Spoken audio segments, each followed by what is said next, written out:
lulusan dari sana jadi hafiz atau hafizah, udah pasti ya? Insyaallah. Karena tuntutan iklim rohani di sana, Bu.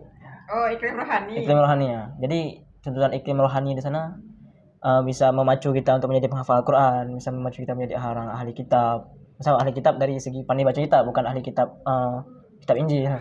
Oke. Terus memang memacu kita untuk menjadi seorang yang memang harus memahami agama betul-betul. Oke, jadi karena iklim di sana penghafal Quran. Kalau di sini banyak roh halus ya. Jadi benar kalau di Aceh banyak roh halus ya, jadi nggak bisa hafalannya penuh ya. Karena memang saya dengar di Mesir itu memang kalau misalnya itu di kepala setiap orang itu memang ada Al-Quran. Masya Allah. Di metro ataupun di bus itu mereka tak baca Al-Quran, walaupun Quran kecil dibawa setiap hari itu baca selalu.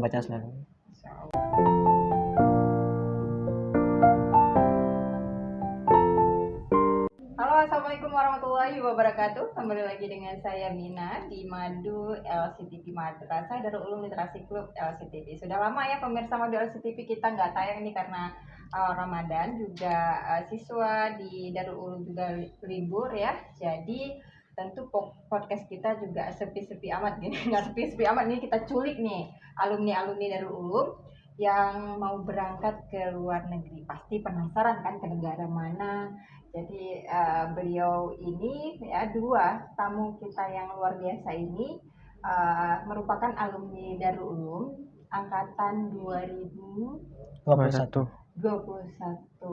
Nah, tapi kali ini mereka tentu punya pengalaman, cerita menarik.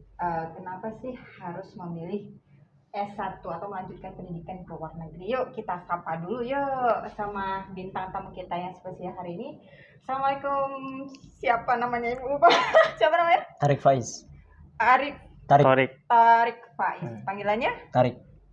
Ya. Bukan tarik menarik ya. Ini Fadlan.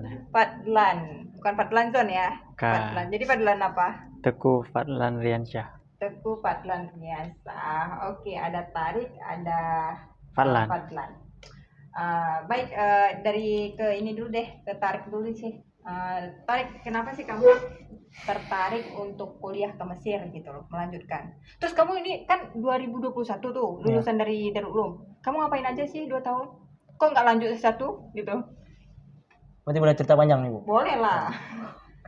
Sebelumnya terima kasih. Saya alumni Darul Ulum angkatan 2021. Kebetulan niat saya memang pertama dari awal memang mau ke Mesir. Jadi karena di awal tes Kemenak itu saya belum rezeki, jadi saya lanjut dulu kuliah di sini. Itu pun dulu ada lulus di SPAN Petekin di Bahasa dan Sastra Arab UIN Araniri. Jadi sekarang prosesnya lagi kuliah? Lagi kuliah, ada semester 4. Oh, udah semester 4. Dan sekarang momennya lagi UTS. Dan rupanya udah dipanggil untuk berangkat, jadi terpaksa pamit terus, nggak usah ikut UTS lagi. Oh gitu. Jadi sembari menunggu keberangkatan, saya melanjutkan studi di UIN Araniri Banda Aceh. Oh, berarti si Torik sedang proses belajar lah nih ya, bahasa Arab di Fakultas Adab dan Humayah. Adab. Sama dong kita Fakultas Adab. Oke, kalau misalnya Padang seperti apa? Apa sama satu geng? Kami dari awal dari Darul Ulum waktu sebelum tamat emang udah sama-sama belajar di sini. Udah belajar bahasa Arab dan semualah tentang tata bahasa sama ustaz di sini. Habis itu emang dah sama-sama emang niat pergi ke Al-Azhar. Setelah itu karena ya sama juga kami sama-sama belum ditakdirkan langsung lulus di sana. Kami semua yang ada beberapa teman yang lain juga seperti itu, kami belum ditakdirkan untuk lulus. Jadi ya harus melanjutkan pendidikan di sini. Kalau Torik SPAN Petekin dapatnya di BSA Bahasa dan Sastra Arab. Kalau saya di PBA Pendidikan Bahasa Arab Tarbiyah. Beda ya? Bedanya apa? Bedanya kalau sastra Arab ini lebih mendalami tentang materi-materi tentang bahasa Arab, nanti masuk ke balaghah, nahwu saraf dan sebagainya, lebih dalam. Mempelajari lebih dalam. Kalau PBA ini lebih cara mengajar. Oke, menurut Tarik kalau misalnya di Darul Ulum ini fokus bahasanya bahasa Inggris atau bahasa Arab? Mungkin kalau itu terpecah ya, karena tergantung mana peminatnya. Tapi yang saya lihat, menurut pandangan saya itu lebih ke bahasa Arab. Orang lebih suka ke bahasa Arab. Ya, kalau namanya orang pesantren modern rata-rata huntingnya bahasa asing ya, Bahasa bahasa Arab asing. sama bahasa Inggris ya. Ah. Berarti kalau dia dulu bahasa Arab ya yang Iya. lebih dominan ya. Kira-kira nih, karena nggak semua ya pemirsa Madu LCTV, maksudnya ada siswa atau mahasiswa yang memang betul-betul bisa bahasa Arab. Tapi pertanyaannya, susah nggak bahasa Arab itu, Tori? Saya teringat satu kata, satu kalimat ataupun ungkapan dari salah seorang guru dosen BBA. Beliau mengatakan kalau misalnya cukuplah Al-Quran sebagai alasan kita mencintai bahasa Arab. Juga ada kemudian menurut saya karena kita memang sudah di pesantren khususnya, karena sudah akrab dengan Al-Quran, jadi menurut saya bahasa Arab itu nggak asing lagi. Jadi untuk dipelajari mudah. Ya, karena kita akan penasaran kenapa kayak gini dalam Al-Quran. Otomatis kita akan mencari dalam bahasa Arab itu sendiri kenapa seperti ini. Disebutkan bahwasanya 100 tahun ke depan pun jika kita meneliti Al-Quran, itu akan banyak rahasia-rahasia yang akan kita temukan. Sehingga dari hal tersebut bisa membangkitkan semangat kita untuk lebih suka kepada bahasa Arab, penasaran dengan bahasa Arab. Oke. Berarti kalau menurut kamu sama nggak sih bahasa Arab dengan bahasa Al-Quran? Sama, lebih kurang, karena kita ambil semua semua tata bahasa Arab itu merujuk kepada Al-Quran. Apa yang ada di Al-Quran kita pelajari. Dari situlah timbul pelajaran nahwu kah, saraf, balaghah dan sebagainya. Nanti ada syair, itu semua baliknya ke Al-Quran. Referensinya yang paling benar Al-Quran. Dari situ kita belajar yaitu buat pecahan ilmunya lah kita bilang. Berapa lama kira-kira nih Fadlan orang bisa menguasai bahasa Arab? Menurut Kalau saya belajar ya. kalau emang sungguh-sungguh mungkin lebih kurang. Mungkin kalau setahun tuh udah lancar ngomong. Lancar. Udah lancar insyaallah. Cuman kalau untuk memperdalam kaidah nahwiyah, kaidah sarfiyah tuh nggak cukup setahun. Nggak cukup Untuk berbicara cukup. Apa Insyaallah. yang paling susah dalam bahasa Arab nih, Tarik? Apa yang paling susah? Kalau misalnya bahasa Inggris nih, mungkin pronunciation, ya. Tapi ceritanya gini, saya juga kuliah di Cina gitu kan, jadi ketemu sama orang Algeria, orang Arab, ngomongnya beda-beda sih kayaknya sih, bahasa Arabnya beda-beda. Terus ada teman juga pesantren, mereka nggak ngerti tuh bahasa Arab dari orang Indonesia atau Aceh. Maksudnya kan padahal belajarnya bahasa Arab, kok tiba-tiba ketemu sama orang Arab dari Algeria, orang Arab dari Palestina, tiba-tiba mereka nggak paham apa sih yang perbedaannya gitu loh. Beda bahasa. Ya, berbeda bahasa. Kemudian bedanya itu karena kami Darul Ulum, di sini lebih terlalu ditekankan ke kaidah-kaidah bahasanya, gramatikalnya, sehingga untuk kebebasan dalam berbicara itu kayak susah. Jadi ketika kita berbicara bahasa Arab, kita harus pikir dulu ini sesuai nggak sama gramatikal yang ini, sesuai nggak penggunaan kata-kata kerjanya ataupun penggunaan kata gantinya apakah sesuai. Jadi ketika kita mau bicara tersendat, kita harus pikir dulu ini sesuai nggak. Jadi gara itu kita nggak mau ngomong, jadi susah. Tapi ada juga biarpun kita susah itu, kita mudah memahami apa yang diucapkan karena kita menghafal mufradat. Karena menghafal mufradat, kemudian menghafal kayak dhamir ataupun kata ganti-ganti itu. Jadi untuk memahami mudah, tapi untuk berbicara yang susah. Oh, berarti nggak sama ya kalau misalnya bahasa Inggris kan ada American British. Gini, kalau dalam bahasa Arab tuh ada istilahnya bahasa Arab fushah dan amiyah. Oh gitu. Fushah ini bahasa yang digunakan pada pendidikan, seperti misalkan bahasa Arab formal lah kita bilang. Kalau amiyah ini bahasa Arab yang digunakan di kampung-kampung, misalkan kayak bahasa Aceh, bahasa Jawa atau bahasa Gayo atau bahasa, kalau di sini kayak itulah kita bilang. Kalau di Arab ada amiyah, misalkan di Mesir ada amiyah Mesir, amiyah Kairo, ada amiyah Arab, nanti beda. Misalkan pengucapan dari contoh, misalkan air kan bahasa Arabnya ma. Kalau bahasa Arab dari Arab Saudi moya bilangnya. Apa beda daerah? Padahal udah beda sekali. Beda pengucapan, beda lidah mungkin. Kayak tapi arti sama. Arti sama air.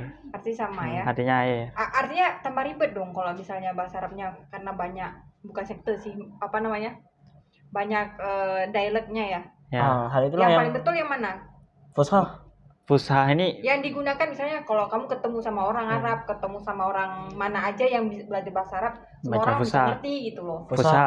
Susah berarti ya. Karena itu bahasa Arab persatuannya, kayak misalnya Ya, bahasa Indonesia. bahasa Nomor Indonesia. satunya kita pergi kemana aja orang paham itu bahasa Indonesia. Ah. Tapi kalau bahasa Arab Fusha itu kayak memang pemersatunya bahasa Arabnya. Jadi Bahasa nomor satu. selama ini kalian Belajar fusha. bahasa itu Fusha. ya, karena kan itu secara umum ya. Kemudian nih, kan kalian rata-rata nih udah kuliah di UIN, di jurusan bahasa Arab dan juga sastra Arab. Udah semester 4. Terus kenapa sih mau ninggalin gitu kan? Kadang orang gini berpikir rugi usia lah, yang penting aku udah lanjutin aja. Kenapa masih mau merantau ke luar negeri ini? Apalagi dengan jenjang yang sama, S1 pasti dari zero lagi dong. Ya. Tarik gimana?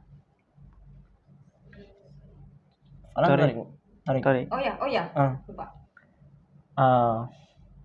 Kalau saya karena memang awal niatnya itu memang melanjutkan ke sana, juga orang tua juga sama orang tua juga udah komit ke sana.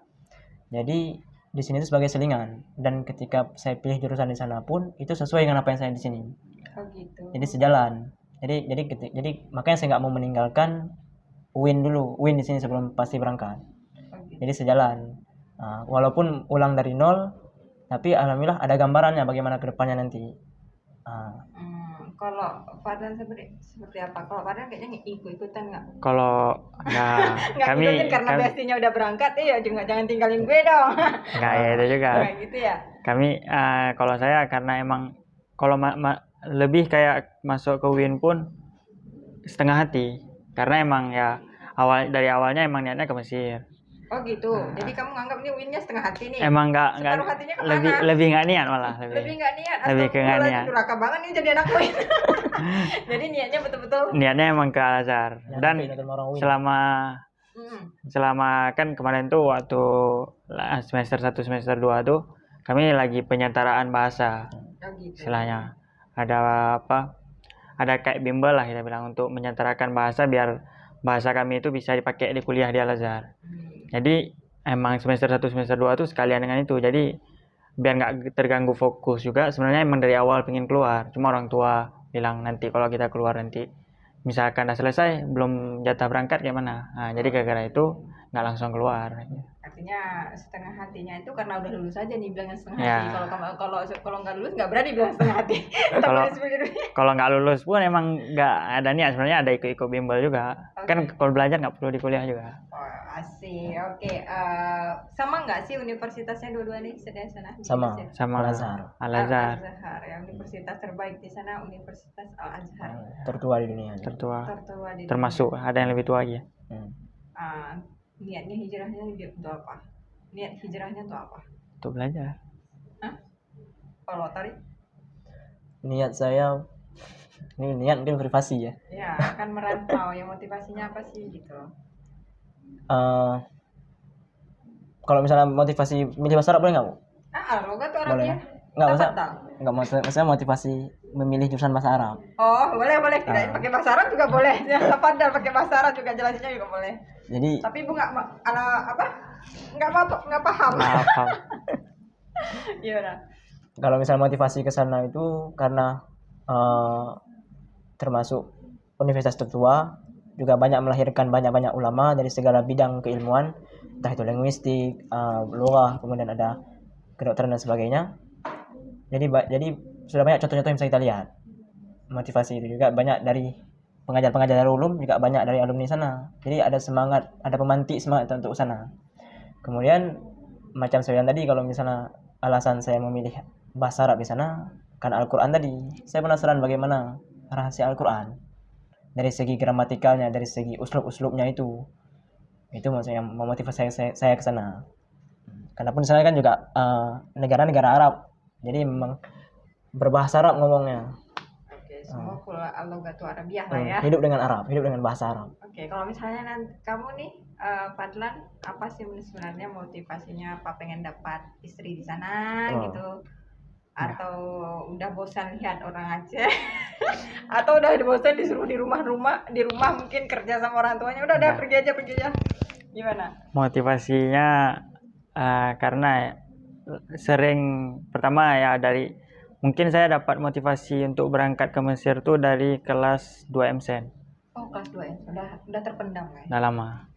Dan udah pernah gagal, jadi sakit kali. Waktu gagal tuh sakit kali karena itu cita-cita yang paling pertama lah kita bilang. Lulus aja dulu. Rupanya nggak lulus. Itu emang down. Dia karena harapan yang paling utama lulus, rupanya enggak. Itu sakit Try kali. again and again ya. Nah, habis itu akhirnya ada jalur yang lain kan. Disitulah kita jangan berhenti mencoba. Habis itu awalnya karena ada ustadz ya, kayak dibilang motori tadi, ada ustadz yang di sini yang kayak sering dia menceritakan tentang Mesir tuh kayak gini. Terlalu di bayangan kita indah kali Mesir. Dengan berbagai ilmu yang kita dapat pelajari. Habis itu dihipnotis dengan makanan-makanan yang murah juga. Oh gitu. Habis itu ada banyak hal lah yang buat kita cinta dengan Mesir. Habis itu gara-gara itu tertarik. Habis itu ada awalnya pun kurang suka dengan bahasa Arab. Cuman karena di Darul Ulum ini lebih ke bahasa Arab. Habis itu udah semakin mendalami bahasa Arab dan ya apa salahnya untuk ke Mesir untuk kita lebih dalam lagi kayak gitu. Perdalam ilmu. Habis itu niat langsung ke sana dan guru yang jadi motivasi kami pun bukan sembarang orangnya. Jadi emang dia dalam setiap bidang ilmu tuh kok bisa sepaham itu, di semua bidang bisa rata ya. Ustaz tuh bisa di fikih baca kitab lancar, baca tauhid lancar juga, baca ini lancar juga. Jadi kayak itu terlalu sangat memotivasi lah. Di segala bidang kita bisa pertanyakan gitu dan ilmunya itu bisa kita istilahnya bisa kita pegang lah. Jadi pegangan untuk kami yang masih santri juga kemarin itu. Oke, benar nggak sih kalau ke Mesir itu harus hafal 30 juz Al-Quran nih, tarik? Nggak harus 30 juz, tapi kalau tidak hafal Quran itu menjadi aib. Oh, aib. Berarti lulusan di sana hafal Al-Quran semua dong? Iya, Enggak semua, tapi ya kayak tadi aib. Jadi jangan kalau orang tahu kita nggak tahu berarti kok dia tamatan ini tapi kok nggak 30 juz. Tuh kan habis itu berarti pandangan orang terhadap lulusan Mesir itu keren dong. Calon-calon menantu yang diidamkan sama emak-emak nih. Tapi Kan iklim katanya kalau lulusan dari sana jadi hafiz atau hafizah. Udah pasti ya. Insyaallah. Insyaallah, karena tuntutan iklim rohani di sana, Bu. Oh, iklim rohani. Iklim rohani ya. Jadi tuntutan iklim rohani di sana bisa memacu kita untuk menjadi penghafal Quran, bisa memacu kita menjadi orang ahli kitab. Misal ahli kitab dari segi pandai baca kitab, bukan ahli kitab kitab Injil. Oke. Terus memang memacu kita untuk menjadi seorang yang memang harus memahami agama betul-betul. Oke, jadi karena iklim di sana penghafal Quran. Kalau di sini banyak roh halus ya. Jadi kalau di Aceh banyak roh halus ya, jadi nggak bisa hafalannya penuh ya. Karena memang saya dengar di Mesir itu memang kalau misalnya itu di kepala setiap orang itu memang ada Al-Quran. Masya Allah. Di metro ataupun di bus itu mereka tak baca Al-Quran, walaupun Quran kecil dibawa setiap hari itu baca selalu. Masya Allah. Habis itu kalau misalkan di Mesir tuh misalkan ada orang-orang tua tanya, "Kamu hafal Quran?" Bukan tanya 1-2 juz. Emang kalau hafal Quran berarti 30 juz. Enggak boleh. Kalau satu anta laisa al-Azhar. Kamu bukan Azhari. Kamu bukan tamatan, bukan Al-Azhar berarti. Kalau misalkan belum 30 juz berarti bukan Al-Azhar gitu. Kalau ditanya, "Kamu hafal Quran enggak?" Hafal tapi 2 juz, 3 juz. Oh, berarti belum bukan. Berarti Al-Azhar. kalian berdua nih pulang dari sana Insyaallah. pengen kayak Ustadz Abdul Somad juga dong. Pasti. Pengen. Jadi Semua itu jadi itu tujuannya ya, utamanya ya, pengen jadi penceramah ya. enggak mesti jadi penceramah, tapi penceramah. menyiarkan agama kan. Menyiarkan agama enggak mesti berceramah kayak dai itu enggak mesti juga. Ya, tapi intinya kalau padahal berarti jurusannya ke sana bahasa Arab juga. Usuluddin. Usuluddin ya. Usuluddin. Nanti takhasusnya di tahun ketiga pemilihan jurusan lah kita bilang. Pemilihan jurusannya di tahun ketiga. Menarik juga ya pemirsa Madu LCTV, tentu teman-teman adik-adik siswa di Darul Ulum atau di pesantren manapun pasti punya keinginan hijrah ya, meninggalkan kampung halaman dan pergi merantau sejauh mungkin ke tempat yang paling jauh dan ke tempat yang paling sulit seperti Bang Torik dan juga Bang Fadlah ya, insya Allah menjadi motivasi untuk adik-adik semuanya. Mungkin ada mau disampaikan untuk closing statement nih, Bang Torik, mungkin motivasinya trik sih sebenarnya bagaimana agar adik-adik ini, karena adik-adik ini sebenarnya mereka itu masih punya ketakutan-ketakutan untuk pergi meninggalkan kampung halaman seperti itu, tidak punya mimpi, bercita-cita jauh, paling jauh ke Winaraniga atau Usia gitu. Jadi mungkin ada trik ataupun motivasi dari Bang Torik kepada adik-adik dulu khususnya, silakan. Kalau untuk motivasi, karena saya bukan motivator, wah, jadi kalau saya motivasi saya harus pikir dulu kata-katanya. Tapi mungkin secara gamblang, sebelum kita berpikir untuk kita keluar dari zona kita, misalnya kita di Banda Aceh ataupun itu, kita pikirkan dulu tujuan kita apa, tentukan niat kita apa, tentukan tujuan kita apa, dan pantas tanyakan pada diri sendiri, pantaskah diri kita untuk keluar ataupun untuk menuntut ilmu di tempat yang memang sangat bagus. Pantaskan diri kita. Jadi ketika kita nanti berhadapan dengan restu orang tua, berhadapan dengan restu orang tua, misalnya orang tua nggak kasih ataupun apa dan sebagainya, kita bisa memberikan jawaban dari diri kita sendiri. Jadi orang tua bisa lihat, oh cocok anak ini untuk berangkat. Jadi orang tua nggak ragu lagi untuk menyekolahkan anaknya ataupun memberikan izin untuk melanjutkan pendidikan ke luar negeri khususnya. Jadi seperti kata Mas Syafi'i, merantaulah. Tidak ada kemanisan setelah adanya manis itu setelah lelah. Adanya manis, adanya kesuksesan atau keberhasilan setelah lelahnya berjuang, ya. Air yang tergenang akan keruh, tapi dia akan mengalir, akan terlihat jernih. Dan singa juga singa, dia tidak akan mendapatkan mangsa jika dia tidak berburu. Tidak hanya di dalam kandangnya, dia tidak akan mendapatkan mangsa ataupun makanannya. Dan kalian tidak akan pernah tahu merasakan bagaimana kerinduan kepada orang tua, kerinduan masakan kepada orang tua, dan bagaimana mahalnya tiket pesawat kalau Anda tidak merantau. Benar nggak? Kalau kamu sendiri mau siapa nih, Mas ya? Nggak cukup tuh kayaknya. Silakan sampaikan, harus ada dong untuk adik-adiknya. Karena nih Falan dia termasuk yang motivasi kami untuk tetap semangat. Tuh udah yang motivatornya lagi nih, harus ada trik ataupun pesan nih untuk siswanya. Banyak stok motivasinya Pak. Bu ada di letting nih biar ditonton. Oh ini pesan abang ini ya. Lebih kurang kalau udah gagal jangan berhenti. Oke, jangan gagal. Banyak tuh maknanya, misalkan ya intinya banyak hal, nggak mesti dari segi kelulusan, dalam segi misalkan dari segi nilai lah, misalkan hari ini nilai kita jelek, jangan gara-gara itu kita putus asa, tapi semakin kita gagal, situ semakin banyak yang kita dapat sebenarnya. Karena dengan kita gagal tuh banyak pelajaran. Oh ini misalkan dari matematika kita, ini awalnya kayak gini, salah cara nih. Terus dari situ kita tahu cara yang lain, dari eksperimen mungkin. Dan kalau misalkan yang ke luar negeri kayak kami ini, mungkin kalau gagal banyak yang gagal, tapi kalau kita terus coba pasti ada jalan yang baru gitu. Misal kayak kami yang awalnya udah buntu, ini kayak mana nih kami mau berangkat ke Mesir, emang udah lama dah kami pendam mau pengen berangkat. Setelah tamat akhirnya gagal. Justru setelah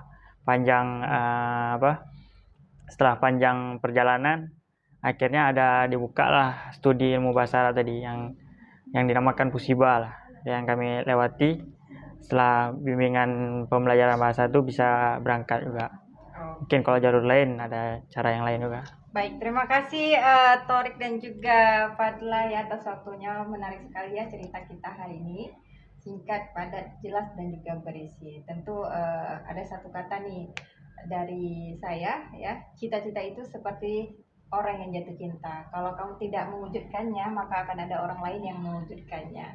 Ya, begitu ya kira-kira ya. Kalau misalnya kamu pergi hijrah ya, pastikan kamu adalah orang-orang yang memang ketika gagal kamu akan bangkit lagi, dan semua hal yang harus kita lalui adalah butuh proses, berprogres sampai nanti teman-teman bisa sukses ya. Kita doakan alumni Darul Ulum, Fadlah dan juga Torik dan juga teman-teman yang lain, ada 8 orang, berangkat dengan selamat sampai tujuan. Amin. Dan juga bisa pulang dengan sukses pastinya dan memberikan cerita-cerita inspirasi untuk teman-teman yang lainnya. Dan cita-citanya terwujud. Insyaallah, Amin. amin ya. Amin. Baik, terima kasih sekali lagi Sama-sama. Torik dan juga Pada atas sharingnya kepada adik-adik Madu LCTV. Tonton terus podcast kita di setiap hari Rabu pukul 10 pagi dan jangan lupa like, share, dan subscribe juga. Saya Mina, mohon undur diri. Assalamualaikum warahmatullahi wabarakatuh. Waalaikumsalam.